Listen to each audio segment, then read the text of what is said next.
مشی بکنید. حالا میرسیم به ستایش پیامبر در این مقدمه و دیباچه بوستان سعدی. کریم السجایا جمیل الشیم نبی البرایا شفیع الامم امام الرسل پیشوای سبیل امین خدا مهبط جبرائیل شفیع بود. جمیل الشیم، شیم هم جمع شیمه هست یا شیمه، اونم باز به معنای اخلاق پسندیده، عادات پسندیده. عادات او هم زیبا بود، زشتی شما تو رفتار این آدم نمیدیدید. حتی اگر یه جایی قرار انسان بد اخلاقی بکنه، ما اسمشو میذاریم بد اخلاقی ولی کلمه خوبی نیست، تندی بکنه. تندی بجا خودش چیه؟ زیباست. به قول اون آقا گفت ابروی تو گر راست بودی کج بودی. این هم آقای زرین که ذکر خیرشون شد. الان ذکر خیر شما بود آقای زرین؟ بله نه بفرمایید. بله بله خوب کاری کردیم آقای زرین، بفرمایید. خیلی خوش آمدید. اینجا صندلی اونجا گذاشتم، حالا اونجا بود. شما بفرمایید.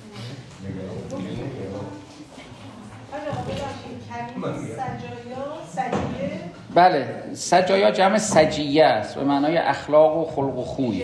بله ویژگی های اخلاق. که این که سعدی میگه جمیل و شیم، کسی نگه آقا در فلان قطعه تاریخی آمده که مثلا یه جا پیامبر عصبانی شد. خب یه جایی هم باید آدم عصبانی بشه. عصبانیت بجا، یعنی ما همش میگیم فلانی بیجا عصبانی میشه، بیجا تندی میکنه، بیجا از کوره در میره. ولی اگه بجا بود، گفتم مثل همین مصرع معروف که گفت ابروی تو گر راست بودی کج بودی. ابرو خوشگلیش این که کج باشه، اگر مثل یک خط راست باشه که دیگه زیبا نیست. بعضی وقتا اون کجی خودش از هزار. حافظ یه بیتی داره که اگر آن شراب خام است وگر آن حریف پخته، بعضی نسخه هم یواشکی داره وگر آن فقیه پخته. حالا ما جسارت نمی کنیم اما حریف میگیم در محضر استاد. بله وگر آن حریف پخته به 1000 بار بهتر ز 1000 پخته خامی. میگه خیلی وقتا اون پخته هایی که شما خیال میکنین این خام ها از اون بهتره. نبی البرایا، پیامبر مردم. برایا جمع بریه به معنای مردم. شفیع الامم، جالبه میگه شفیع امت ها، نمیگه شفیع امت خودش. شفیع الامم. ببینید این نگاه، همون نگاهی که میگه بنی آدم اعضای یک پیکرن، کل بنی آدم. شما این نه یا مسیحی و یهودی و گبر و مجوس و مسلمان سوا کن.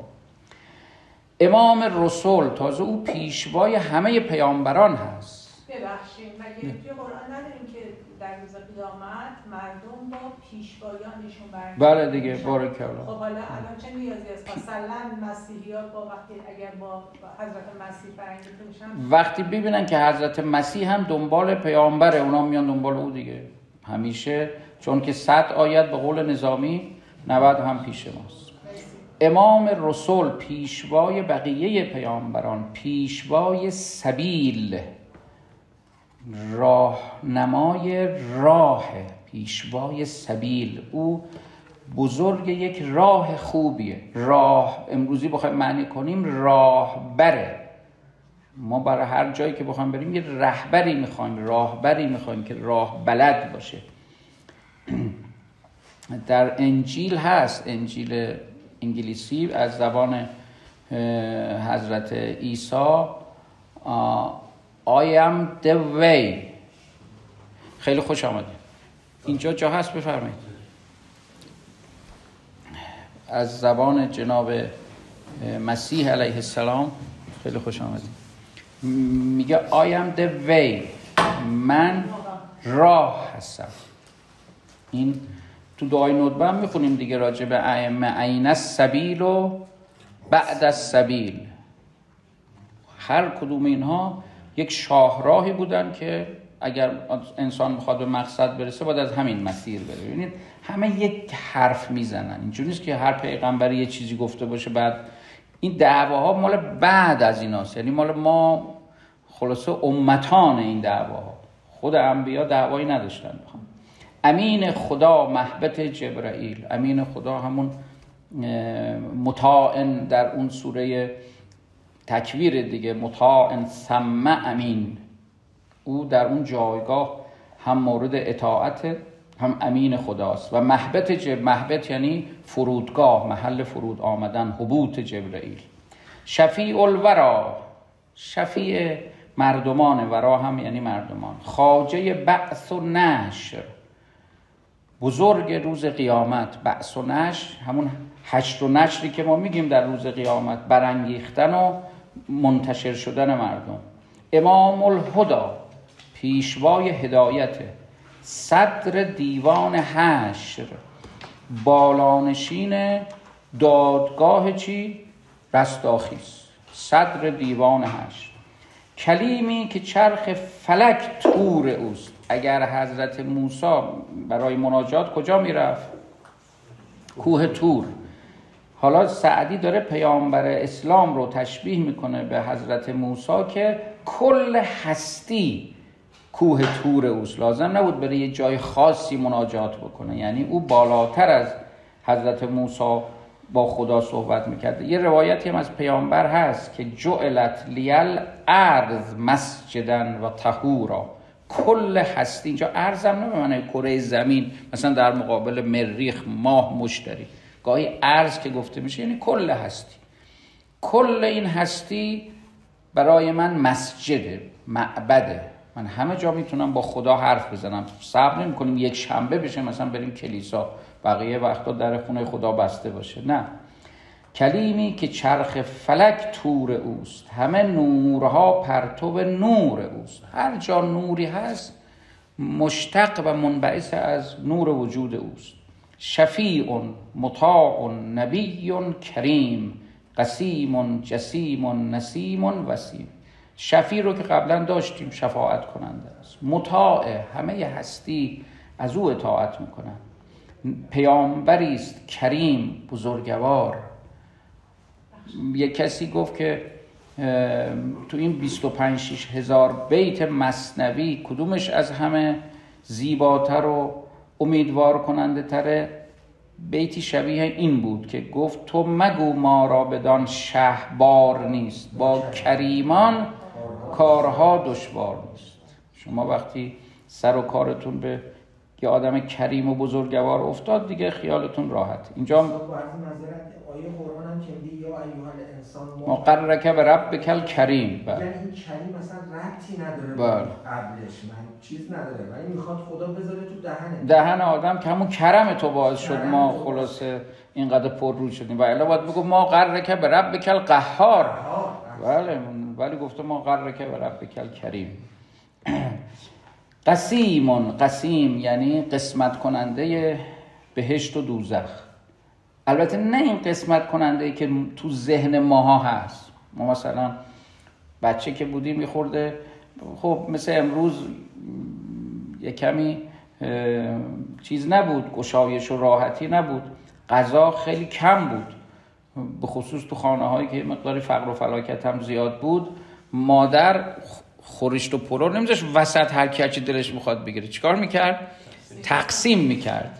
و بعد گاهی هم بین بچه‌ها دعوا میشد. میگفت چرا به من اینقدر دادی، به مثلا حسن اونقدر دادی، به زهره اینقدر دادی، به فلان.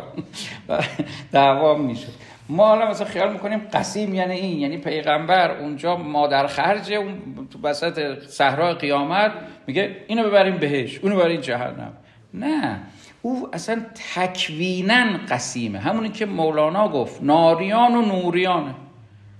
اونجا مغناطیس اصلی اون وسط وایستاده. هر کی نور جذب این مغناطیس نور میشه، هر کی نار جذب ناریان میشه. این بله وجودش مبناست، خودش ترازوه. قسیمون جسیم رو معنی کردن یعنی خوش اندام، خوش هیکل. نسیم هم یعنی زیباروی وسیم هم یعنی والا گوهر، به قول قدیمی ها عالی نسب، اون که گوهرش نسبش از بالا بلندانه. حالا این بیت رو بعضی نسخه های سعدی نداره. آقای به نظرم مرحوم غلام حسین یوسفی که شرح کردن این بیت رو ندارن. دکتر که سعدی رو تصحیح کردن ایشون داره که حالا اینجا آقای خرمشاهی هم آوردن. یتیمی که ناکرده قرآن درست، کتبخانه، بعضی نسخه ها داره کتبخانه 7 ملت بشست، اینجا نسخه ها داره چند ملت، یعنی پیامبری که یتیم بوده، حتی پدر بالا سرش نداشته تا او رو درست تربیت کنه. یک آدم یتیم اینجوری که هنوز قرآن ناکرده قرآن درست، یعنی هنوز قرآن کامل به او نازل نشده، تمام کتاب‌های عالم رو خلاصه بشست. یعنی چیکار کرده؟ یعنی کنار زده. دیده این کتاب برتره، همون چون که صد آمده، نه اینکه یعنی همه رو خراب کرده. بعضیا اینجوری معنی میکنن که معنی درستی نیست. یه جمله هم تو تاریخ نقل کردن که حالا شهید مطهری تو اون بحث‌های تاریخش میگه جمله درست نیست، بعد ساختن، که حالا نمیدونم، که وقتی اعراب به ایران حمله کردن به کتابخانه‌های بزرگی رسیدن، نمی‌دونن کتاب‌ها رو چیکار کنن. نامه نوشتن به خلیفه دوم که این کتاب‌ها ما چیکار کنیم. میگن ایشون جواب داد که از دو حال خارج نیست، یا این کتاب‌ها موافق قرآنه یا مخالف قرآن. اگه موافق قرآنه که خب قرآن هست دیگه، بسمونه. اگه مخالف قرآن هم هست که کتاب ضاله و بیخوده، پس در هر دو حال بسوزونید و از بین ببرید. میگم این حالا نقل شده، ولی شهید مطهری میگه نقل درستی نیست. البته میاد که نقل خیلی هم نادرست نباشه. بله بعیدم نیست که بالاخره ما از این کارا زیاد میکنیم. چو عزمش برآهیخت شمشیر بیم، به معجز میان قمر زد دو نیم. وقتی عزم و اراده پولادی، این عزم هم میگن پیامبران چی؟ اولوالعزم، که ظاهرا از همون آیه سوره طه گرفته شده که خداوند به حضرت آدم یه طعنه‌ای میزنه و عهدنا الی آدم من قبل، میگه قبلا ما با حضرت آدم یه قول و قراری گذاشتیم، خیلی خوش آمدیم. بعد میگه چی؟ ولم نجد له عزما، ما در ایشون عزم نیافتیم. عزم معلوم یک اراده های پولادینی رو میگن که اگر کوها تکون بخوره این آدم از سر جاش جم نمیخوره. ولم فتوکل علی الله. حالا اونجا عزمت یعنی تصمیم تو گرفتی، ولی اینجا که به حضرت آدم میگه ولم نجد له عزما، یعنی از اون اراده هایی که عرض میکنم که فولادم به گردش نمیرسه. ولم نجد، از اونجا وقت پیامبران اولوالعزم، اینجا هم سعدی چو عزمش براهید شمشیر بیم، یعنی شمشیر هراس انداختن در دل کفار و دشمنانش. اون شمشیر رو وقتی از نیام بیرون کشید، به معجز میان قمر زد دو نیم. با اون شمشیرش ماه رو دو نیم کرد، که اشاره داره به اون آیه شق القمر که بعضی از مفسرین هم تفسیرشون غیر از این تفسیر رایجی است که تو ذهن ما هست که ماه رو دو نیم کرده. حالا اون بماند در یه فرصت دیگه. چو سیتش در افواه دنیا فتاد، تزلزل در ایوان کسری فتاد. سیت با صاد یعنی شهرت. وقتی شهرت نام او در زبان مردم دنیا افتاد، تو ایوان کسری، که حالا اینم در داستان‌های تاریخی آمده که پیامبر وقتی دنیا آمد مثلا آتشخانه نمیدونم کجا خاموش شد و طاق کسری شکست پرداخت و اون ایوان خسرو پرویز و اینها. حالا سعدی اینجا خواسته یک اظهار ارادتی هم به پیامبر بکنه. بلا قامت لات بشکست خورد، اینجا یه تناسب بیانی هم آورده دیگه. بلا قامت لات بشکست خورد، به اعزاز دین آب عزا ببرد. این لات و عزا، لات و منات و عزا سه تا بت بزرگ بودن که سعدی اینجا اشاره میکنه به لا، یعنی لا اله الا الله. این لا مخفف لا اله الا الله. میگه با اون شعار لا اله الا الله خودش کمر بتلات رو شکست و به اعزاز دین با عظمتی که از دین به مردم نشون داد آب عزا برد. آب یعنی آبرو، آبروی خلاصه این برای این بت‌ها دیگه آبروی باقی نگذاشت. نه از لات و عزا برآورد گرد که تورات و انجیل منسوخ کرد. نه تنها پدر لات و عزا رو در آورد بلکه حتی تورات و انجیل هم بعد از آمدن قرآن او منسوخ شدن دیگه. مطالب اونها هم مورد استناد خیلی ها قرار نگرفت. جا منسوخ شدن یعنی اینکه یه چیز برتری آورد و الا همه تورات و انجیل هم قرآن میگه ما قبول داریم، منسوخ که نشدن همش. که شبی برنشست از فلک برگذشت، به تمکین و جاه از ملک درگذشت. بله دیگه مستحضری دیگه. بسیاری از شعرا، شاید کمتر شاعر مسلمانی ما داریم که وقتی که راجع به پیامبر سخن میگن به معراج اشاره‌ای نکنن. همه مات و مبهوت این سفر آسمانی پیامبرن که اصلا میدونید دیگه شاید شاه ابیاتش رو نظامی داره. شاه ابیات، اگر میگن شاه بیت، حالا ما میگیم شاه ابیات، بیت‌های فراوانی نظامی در معراج نامه های پیامبر داره که حالا یه وقتی انشالله باید اونا رو بخونیم، خیلی زیباست و دلنشینه. حافظ هم با اون نگاه حافظی خودش دیگه یه بیتی داره که میگن منظور معراج پیامبره که اگر به خاطرم بیاد بله، مست بگذشتی و از پردگیان ملکوت، یا بعضی نسخه داره خلوتیان ملکوت، به تماشای تو آشوب قیامت برخاست. میگه شما اون شبی که داشتی میرفتی به معراج خودت مست دیدار معشوق بودی و اونایی که پرده نشین ملکوتن که دیگران باید خودشونو بکشن تا یه چشم ابروی از اونا ببینن، اونا حالا مات و مبهوت تماشای جمال تو بودن. مست بگذشتی و از خلوتیان ملکوت، به تماشای تو آشوب قیامت برخاست. قیامت اصلی میگه همون شبی بود که شما به معراج میرفتی. حالا اینجا سعدی میگه یک شب پیامبر برنشست که حالا تو داستانها داره که یک حیوان پرنده ای آمد به نام چی؟ براق هم میگن از برقه، چون میگن به سرعت برق میرفت. این کلمه براق ریشش میگن از برقه. حالا چیزای دیگه هم داره، یک اسامی دیگه هم تو روایات هست. شبی برنشست از فلک برگذشت، از هستی رفت بالاتر، به تمکین و جاه از ملک درگذشت، با عزت و احترام تمام از فرشته ها هم پشت سر گذاشت. چنان گرم در تیه قربت بران، که بر صدر جبریل از او بازماند.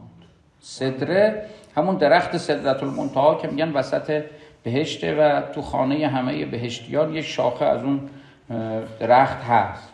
میگه چنان تو با سرعت از این وادی نزدیکی خداوند، تیه قربت، تیه یه معنیش یعنی بیابون دیگه، میخوان معنی منفی بیارن تیه رو میارن. حالا اینجا جناب سعدی تیه میگن، تیه همون بیابون کجا بوده که قوم حضرت موسی اونجا تو اون وادی سرگردان شدن، بیابون بی آب و علف که 40 سال موندن، اسمش تیه بوده. حالا اینجا تیهی که در تیه قربت که میاره یعنی در اون عرصه و مجال نزدیکی به خداوند.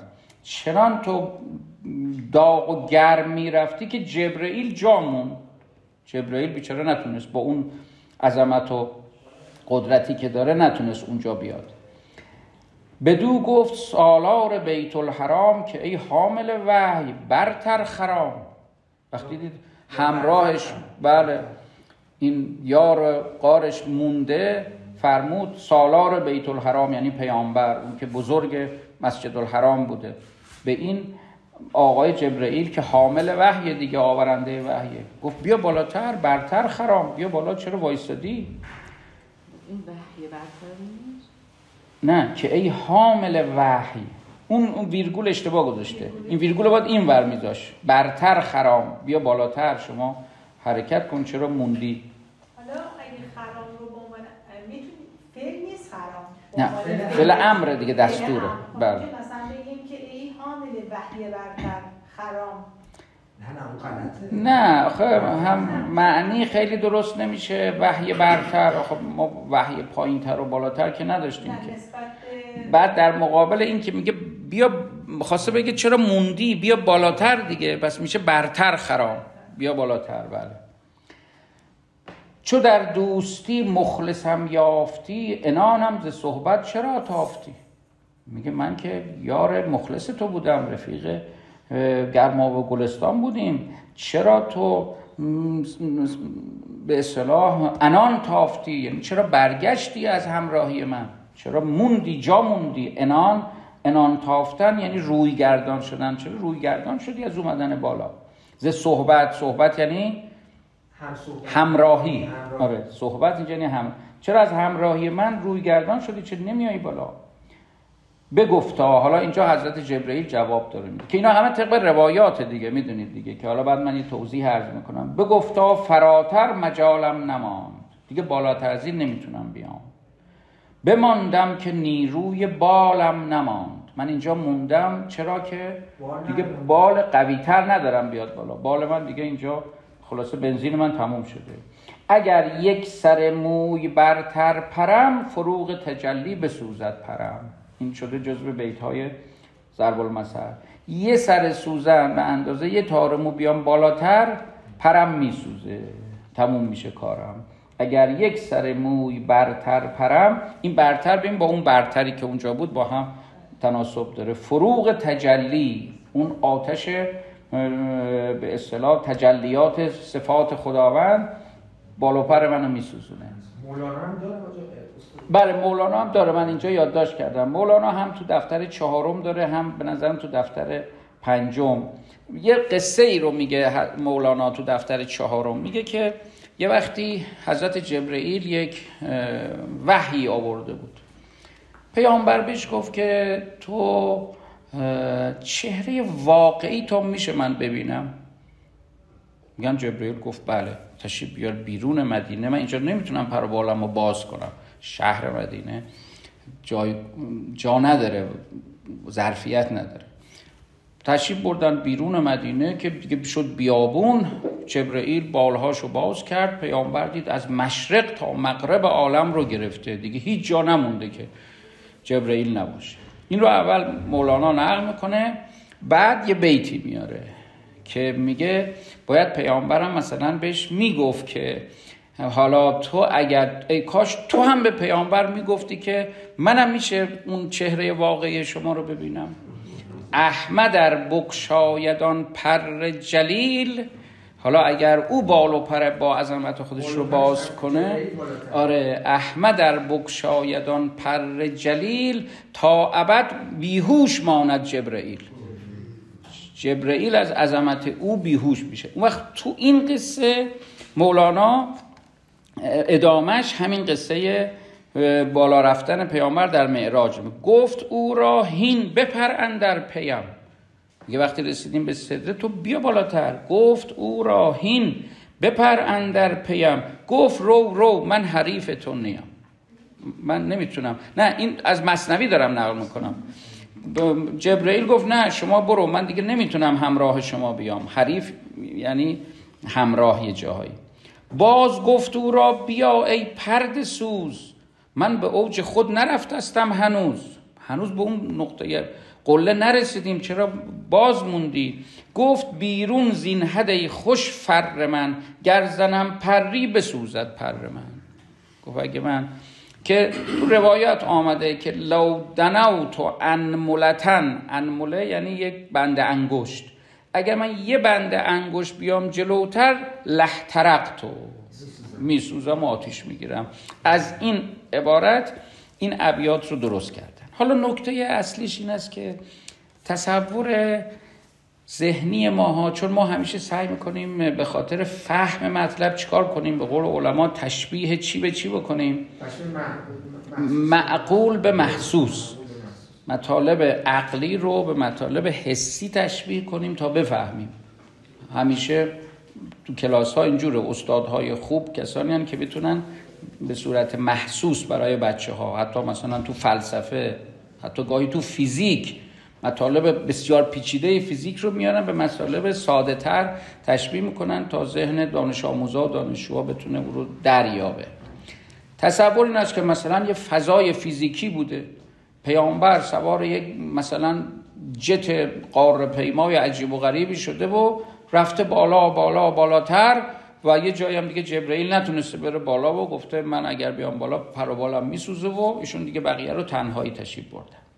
معراج میگن جسمانی. بله، در حالی که این نه با عقل میخونه نه با نقل درست میخونه. قرآن تشبیه کرده تو سوره نجم که پیامبر به معراج رفت فکان قاب قوسین او ادنا، به اون مقام بالا، حالا بعضی گفتن یعنی مقام خداوند، به اندازه یک قوس یک کمان، فاصله 2 کمان. قاب یعنی اندازه، قوسین یعنی 2 تا کمان. خب حالا یه تشبیه دیگه، مثل که ما میگیم آقا یه وجب نزدیکتر نمیتونم برم. خب یه وجب یعنی واقعا یه وجب، یا گاهی یعنی مثلا 1 متر، گاهی 1 کیلومتر. خیلی خوشم آمد دکتر. و او ادنا، یا حتی نزدیکتر، قاب قوسین او ادنا. این شبیه همون مسئله حبوط و این معراج 2 سوی یک حقیقتند به نظر من. انسان اومد پایین، اینجور نبود که مثلا قبلا تو کره مریخ بوده آدم و حوا، بعد خدا اینا رو پرتاب کرده رو کره زمین. نه، شرایطی رو انسان گاهی پیدا میکنه در معرفت و در بی‌معرفتی، در 2 طرف. گاهی سقوط میکنه. دیدین دیگه، ما خودمون هم گاهی با افراد صحبت میکنیم، گاهی به بچه‌مون، به دوستمون، به نمیدونم شاگرد میگیم آقا سقوط کردی پسر جان، سقوط کردی. میگه من سر جام نشستم که. اتفاقا میگه من قبلا تو یافت‌آباد بودم، حالا رفتم جمال آباد خونه گرفتم. میگه بله، خونت رفته بالاتر. اون آقا چی گفت من الحمدلله هر شب گفت به نماز برمیخیزم. گفت نه، از خواب، گفت تو از خواب بیدار نمیشی، از رخت خواب برمیخیزی، از تخت خواب برمیخیزی، نه از خواب. اینی که گاهی انسان سقوط میکنه، اینجوری نیست که از نظر فیزیکی طوری شده باشه جایی رفته باشه. گاهی هم هبوط میکنه، گاهی هم عروج میکنه میره بالا، صعود میکنه میره بالا. اینها حالا چه شرایطی است، چه دریچه هایی از معرفت به روی یک انسانی گشوده میشه که اسمشو میذاریم معراج و صعود، و چه دریچه هایی از معرفت و فهم به روی انسان بسته میشه سقوط. ما تو همین انقلاب خیلی چیزا رو دیدیم دیگه. یه وقتایی خیال میکردیم دیگه ما مستقیم از طرف خدا آمدیم. تو همین امروز من میخوندم که مثلا پسر یکی از این آقایان که نمیخوام اسم ببرم، سلام علیکم آقای دکتر، ما دیگه تقریبا دقیقه های پایانی خلاصه ما داریم تمام میکنیم. بله نه میخوایم تا 3 دیگه، آره، چون 2 تا جلسه بعد از ما هست. بله فرمودن که تا 3 تمام کنیم که به 2 جلسه بعدی. حالا ببینیم انشالله. بله انشالله تلاش میکنیم حالا یا یه جابجایی مکانی باشه که یا اینکه حالا درستش میکنیم. بله این جلسه حالا استثناء تا 3 هست. ما واقعا میگه که بله اون پدر که یه حضرت آیت اللهه به پسرش داره نقل میکنه که پدر من گفت که شما به فلانی رأی بده چون این مورد تایید امام زمانه. من میگه هیچ شک و شبهه میکردم. گفت آقا نامه فاطمه زهرا امضای خودشه. گفت آره. بعد یه کاغذ تایپ شده بود. گفتم خب این امضای ما؟ گفت بله شک نکن پسر جان. خب ببینید وقتی باب معرفت بسته میشه آدم سقوط میکنه. و اگر شما یه خورده دیدتون وسیع‌تر شد، هستی رو فراختر دیدیم، اومده میگه آقا التماس میکنیم به امام زمان که آقا شما جمعه از مکه چیز نکن، ظهور نکن، بیا از میدون آزادی ظهور کن، اینجا بیشتر شما عاشق سینه چاک داری. اینا همون خلاصه هبوطی است که به انسان دست میده و این هبوط هم واقعا در اثر نادانیه دیگه. وقتی میگه اون اتفاق برای حضرت آدم افتاد، چشمش باز شد به عیوبش. اون آیه چیه؟ بله دوستان از خودشون پذیرایی هم بفرمان. سوءتهما. بله الان اون آیهش من الان از خاطرم رفت. میگه اون زشتی ها رو دیدند.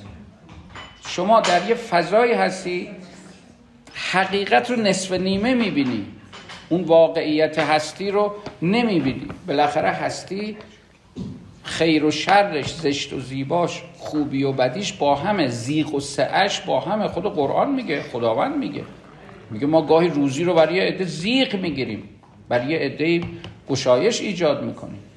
یذل من یشاء یهدی من یشاء. پس اینا هست دیگه تو در بهشت هم هست که میگن بخوان قرآن اقرا ورقه. بله اقرا ورقه داره که به شرط این که تو فهمیده باشی این اقرا رو، نه این تلفظ ظاهری. چون از اون ورم روایت داره رب طال القرآن و القرآن یلعنه. اینقدر قاریان قرآن هستن که قرآن این رو لعن و نفری میکنه. یعنی اینا رو باید کنار هم که معنی کنیم معلوم میشه که چیه. خب فلسفه معراج رو خیلی خلاصه شما بفرمایید. فلسفه معراج این است که ببینید وقتی شما مثلا تشکیلاتش رو پیامبر نشون بده، ببینید آرامش بر قلب او بشینه. یک بخشش همینه، چون انبیا اهل درخواست‌های بصری بودن. ما خیلی که زور بزنیم اهل درخواست‌های سمعی هستیم. مثل حضرت ابراهیم مثلا. و دیگه انبیا دیگه بله. ابراهیم هم همین بوده، موسی هم همین بوده، همش سلام الله علیه. اینا میخواستن ببینن، چون همون ضرب المثلی که ما ایرانی‌ها داریم، شنیدن کی بود مانند دیدن. شما وقتی یک صحنه رو میبینی با چشمت، تمام شک و شبهات برطرف میشه. منتها این دیدن است که به تقاضای تکوینیه، نه تقاضای لفظی. یعنی باید به یه درجه برسی که بتونی ببینی. مثل که چشم بنده نور زیاد بزنه از چشم من دیگه نمیبینی. شما الان نور رو بتابونین مستقیم به چشم طرف بدین، شب ماشین که نورش میخوره به چشم شما نوره، ولی در اثر اون نور شما کور میشی.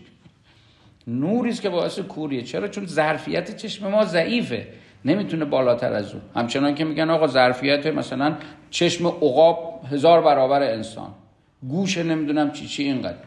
اگر ما به اون درجه رسیدیم، درست مثل یک گلی که شما اول میارین توی گلدون تو اتاقتون، بعد این گل رشد میکنه، این گلدونه براش کوچیک میشه. اگر میخوای این زنده و شاداب و به اون فعلیت نهاش برسی، باید ببری تو باغچه بکاری، بعد باید بری تو باغ بکاری. شما تو باغچه تو نمیتونی مثلا یه سرو نمیدونم که 100 متر میره بالا بکاری با اون قطرش.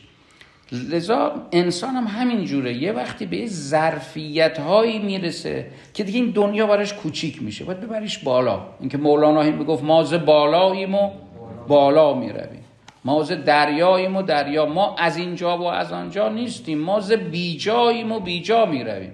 دیگه میخوایم بریم یه جایی که دیگه جا نباشه، بریم پشت بام هستی. این آقای ابتهاج خدا رحمتش کنه، اون غزل معروف بر وزن شاد که سروده، من اول خیال میکردم مال مولانا، چون خیلی به اون شبیه بود دیگه. مژده بده مژده بده یار پسندید مرا، سایه او گشتم و او برد به خورشید مرا، جان دل و دیده منم گریه خندیده، منم یار پسندیده منم یار پسندید مرا. میگه تا به اینجا میرسه، میگه هر سحر از کاخ کرم، چون که فرو می نگرم، بانگ لکل حمد رسد از مه و ناهید مرا.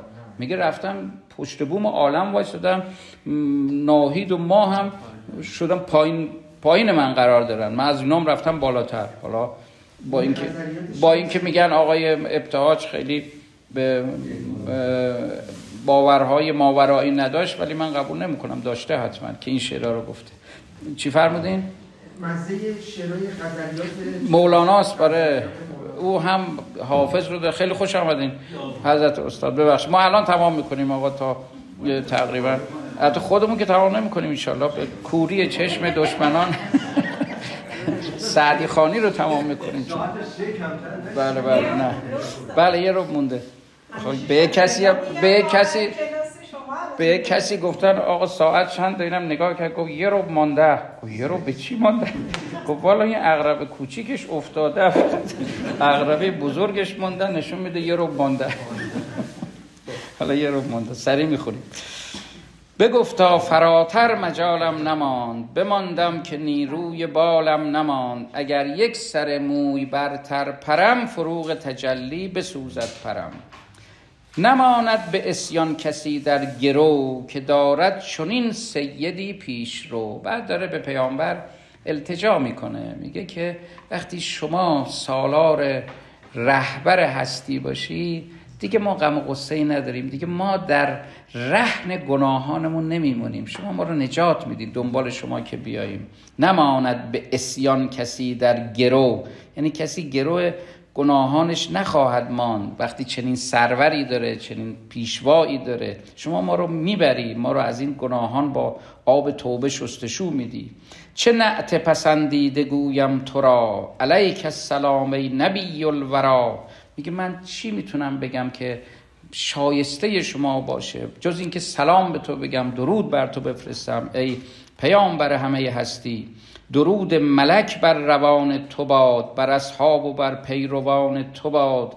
بعد حالا از اینجا به 4 خلیفه ایشون اشاره میکنه. نخستین ابوبکر پیر مرید، عمر پنجه بر پیچ دیو مرید. خردمند عثمان شب زنده‌دار، 4م علی شاه دلدل سوار. خدایا به حق بنی فاطمه، که بر قول ایمان کنم خاتمه. اگر دعوتم رد کنی ور قبول، من و دست و دامان آل رسول. خیلی لطیف اینجا به خصوص از بنی فاطمه. نعت خلفای پیامبر رو گفته. نخست ابوبکر رو پیر مرید، پیری که چون همسن خود پیامبر بود دیگه.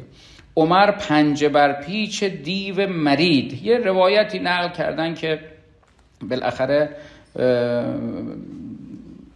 عمر شیطون رو دید و شیطون باش کشتی گرفت و او زد شیطون رو به زمین که لقی ابلیس عمر ابن الخطاب فسرعه عمر، که این بیت مثل اشاره به اون داره. پنجه بر پیچ یعنی خلاصه با او کشتی گرفت و دیو مرید، دیو یعنی اینجا شیطون رانده شده رو به زمین زد. 4م علی شاه دلدل سوار. دلدل اسم یک اسبی بوده که یکی از پادشاهان میگن به پیامبر هدیه داده، بعد این استر رو پیامبر به امیرالمومنین بخشیده که معروف شده. بعدم قسم میده خدا رو به حق فرزندان فاطمه که من که بر قول ایمان، اینجا قولم اشتباهه، قول ایمان کنم خاتمه، اینجا به اصطلاح چاپ اشتباه زده. یعنی من خاتمه کارم لحظه مرگم با ایمان از دنیا برم، بی ایمان از دنیا نرم. اگر دعوتم رد کنی ور قبول، من و دست و دامان آل رسول. اگر خلاصه تو بخوای جواب منو ندی ای خدا، من به دامان آل پیامبر متوسل میشم که به حق اونها جواب منو بدی. چه کم گردد ای صدر فرخنده پی، ز قدر رفیعت به درگاه هی. که باشند مشتی گدایان خیل، به مهمان دارالسلامت طفیل. میگه از عظمت شما چی کم میشه ای پیامبر، چه کم گردد ای صدر فرخنده پی، ای پادشاه مبارک قدم، از قدر رفیع تو، از اون بالا بلندی و عظمت تو به درگاه هی یعنی خداوند جاودان، خداوند زنده. در پیش خداوند از قدر و عظمت شما که کم نمیشه، که چی؟ که باشن مشتی گدایان خیل. آخه ببینید ماها یه مهمونی که میگیریم، ضیافتی میگیریم، معمولا سعی میکنیم بالا بلندان رو دعوت کنیم. وقتی ما آقای دکتر فلان، آقای نمیدونم حجت الاسلام، آیت الله فلان، بعد بگن اینم مثلا گدای محل، اونم نمیدونم فقیر نمیدونم دروازه غار، اونا رو که نمیاریم، که سعی میکنیم همه آدمای با کلاس و به قول امروزی لاکچریا و اینا رو بیاریم. حالا سعدی میگه درسته ما گداییم، ما پایینیم، ما در شأن شما نیستیم، ولی قول میدیم که اگر ما رو در اون ضیافتخانه خودت دعوت کنی قدر و مقام شما پیش خداوند کم نشه، که باشند مشتی گدایان خیل به مهمان دارالسلامت طفیل. ما طفیلی هستیم، میدونیم ما بالاخره آدم‌های زیادی هستیم. این طفیل هم میگن اسم یه آدمی بوده، طفیل ابن نمیدونم چی که تو عربا معروف بوده، هر جای مهمونی بوده این آدم هم دعوت نشده میومده. بهش میگن تو دعوتی؟ میگفت بله. اطلاع برای من به منزله دعوت، من که بفهمم کجا سور و ساعتی هست مراقب باشه که مطلع نشم دیگه. اسمش شد طفیل. طفیلی که حالا شده دیگه ضرب المثل برای آدمای زیادی، میگن فلانی طفیلیه. خدا این 3-4 بیت رو بخونیم تا اول نظم کتاب. خدایت ثنا گفت و تبجیل کرد. میگه خدا تو رو تبجیل یعنی تکریم، احترام. مستحضرید دیگه این کلمه به اصطلاح تبجیل در فارسی هست. حالا ما تو این بزرگداشت ها کلمه دیگه‌ای به کار میبریم، ما میگیم تجلیل. ما تجلیل بکنیم، میگه از فلانی تجلیل شد. ظاهرا تو ده خدا هم هست تجلیل، معنی لغویش یعنی جل بر خرانداختن. اینجور مثل که مرحوم ده خدا معنی کرده. و سعدی هم نه ظاهرا، حالا ولذا سعدی هیچ جای سعدی تجلیل، هر جا داره تبجیل داره، که اینجا همون تبجیل رو آورده و ریشه اصلی تجلیل مثل این که اونه. منتها حالا دیگه یه تغییر معنوی داده و به همین معنای تکریم و تبجیل و اینا. خدایت ثنا گفت و تبجیل کرد. حالا یه وقتی شما نرین توی جلسه داره از کسی تجلیل میکنن بگین آقا فهمیدیم میخوام با شما چی کار کنم دیگه. حالا میگم الان این، ولی تو لغت اصلی ظاهرا این کلمه جلم از همینه دیگه بالاخره. بله نه ظاهرا نه. زمین بوس قدر تو جبریل کرد. اینو تمامش کنیم. میگه حضرت جبرائیل پابوس تو بوده، زمین بوس تو بوده، احترام گزار شما بوده، عظمت تو بوده.